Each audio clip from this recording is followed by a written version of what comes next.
Hello all my dear students, आज अपन लोग करने जा रहे हैं हाउ टू बैलेंस रिएक्शन। आपके पास एक केमिकल रिएक्शन होगी तो आप उसको किस प्रकार बैलेंस करते हैं। तो आप लोग देख सकते हो अपन लोग किस प्रकार रिएक्शन को बैलेंस करेंगे। तो सबसे पहले देखिए, आपको लेफ्ट हैंड साइड और राइट हैंड साइड दोनों देखना है।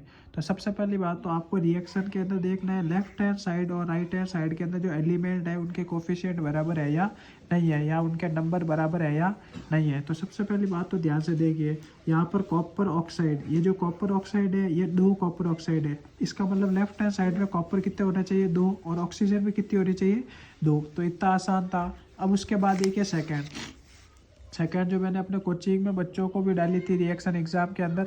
तो यहाँ पे देखिए, सोडियम प्लस वाटर बना रहे आपके सोडियम हाइड्रोक्साइड प्लस हाइड्रोजन, ये मैंने दिया था। अब यहाँ पे देखो सोडियम का सिंबल N है, वाटर H2O, तो सोडियम हाइड्रोक्साइड NaOH, और यहाँ पे हाइड्रोजन गैस निकल रही है। तो सबको पता है हाइड्रोजन हमेशा H2 के फॉर्म में निकल रही है। तो अब अपन इसको बैलेंस करेंगे।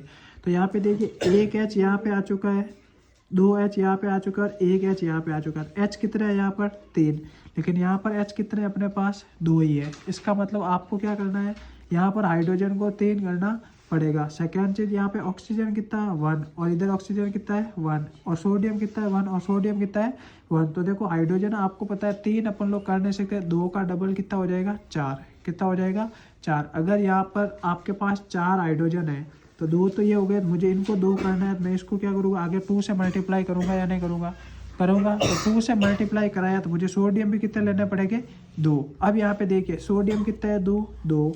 अब यहाँ पे हाइड्रोजन कितनी है, 2 2 जा 4, 2 और 2 4। उसके बाद ऑक्सीजन कितनी हो गई 2, तो यहाँ पे ऑक्सीजन 2 है या नहीं है। तो इस प्रकार आपने इस केमिकल रिएक्शन को क्या कर दिया, बैलेंस कर दिया। अब उसके बाद देखिए आगे वाले रिएक्शन, तो ये बहुत इंपॉर्टेंट रिएक्शन है, HGS प्लस 3O2, ये 3O2 है।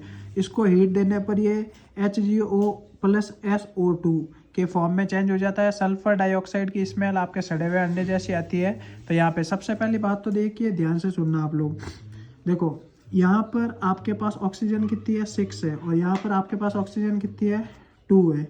अब उसके बाद यहाँ पे ध्यान से देखना आप लोग, ठीक है ना। इधर देखिए HGS, इधर HGS। तो सबसे पहली बात तो आपको इस रिएक्शन को अगर बैलेंस करना है तो आपको यहाँ पे देखिए कुछ ना कुछ लेके चलना ही पड़ेगा। सबसे पहली बात तो यहाँ पर अपने पास मरकरी कितना है 1 है, इधर मरकरी 1 है, इधर सल्फर कितनी है 1 है, इधर सल्फर 1 है, इधर ऑक्सीजन 2 ही है, ठीक है ना। इधर ऑक्सीजन कितनी है 2 है। तो यहाँ पे आपके पास ऑक्सीजन कितनी है 6 है, ऑक्सीजन कितनी है 6 है। अगर मुझे ऑक्सीजन को बैलेंस करना है तो यहाँ पे 1 ऑक्सीजन है, इधर 2 ऑक्सीजन है। अगर मैं यहाँ पे 2 लगाता हूँ तो इधर कितनी हो गई 4, लेकिन इधर फिर भी कितनी है 6 है। अगर 2 मरकरी हो गई तो यहाँ पे 2 मरकरी करनी पड़ेगी, और 2 सल्फर है तो यहाँ पे मुझे कितनी सल्फर करनी पड़ेगी, 2 सल्फर करनी पड़ेगी। अब आप लोग इसको ध्यान से देखिए, 2 mercury sulphide plus 3O2 heat करने पर मरकरी ऑक्साइड प्लस 2SO2 बना या नहीं बना। तो यहाँ पे देखिए 2 मरकरी है, यहाँ पर 2 मरकरी है, इधर 2 सल्फर है, इधर 2 सल्फर है, इधर 6 ऑक्सीजन है, 2 और 4 कितनी हो गई 6 हो गई। इस प्रकार आप लोग रिएक्शन को बैलेंस कर सकते हो। और मेरा वीडियो देखने के लिए धन्यवाद। और अगर अच्छे से समझ ना आए तो आप लोग मुझे कमेंट सेक्शन में बता सकते हो, मैं बोर्ड पे समझाते हुए इसका पूरा वीडियो बना लूँगा। धन्यवाद।